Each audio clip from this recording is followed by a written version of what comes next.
Tayo na guys! Ayan sa atin!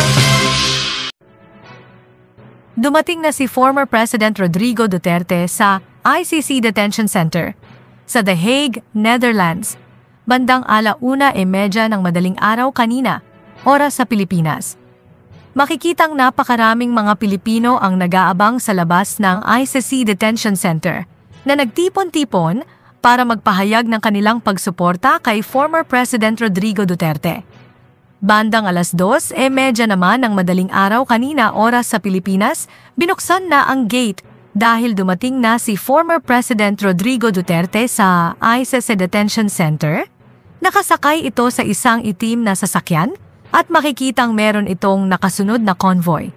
Mabilis ang takbo ng sasakyan kaya hindi na nagkaroon ng pagkakataon ang mga Pinoy na matiyagang nag-abang sa labas na masilayan si Duterte.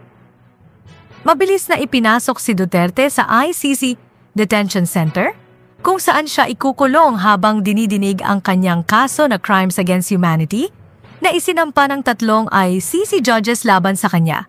Kaugnay ng Oplan Tokhang o EJK na ipinatupad nito sa kanyang termino, kung saan marami ang pinaslang ng mga pulis kabilang ang ilang mga estudyanteng menor de edad. Mainit na nagpahayag ng pagsuporta ang mga Pinoy sa labas ng ICC Detention Center. Inawit pa nila ang lupang hinirang sa labas ng ICC Detention Center.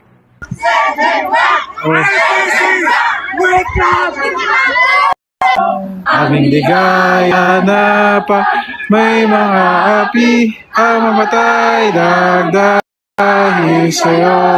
Sa mga latest update naman na ibinahagi ni Senator Bongo, kung saan sinabi nitong maayos at ligtas naman na nakarating si Duterte sa The Hague, Netherlands. Sa mga larawan na ibinahagi ni Senator Bongo, makikitang malungkot ito at tila ba kinakabahan sa kung ano ang mangyayari sa kanya. Mababakas sa mukha ni Duterte ang takot at pangamba o mababakas din ang lungkot sa mukha nito.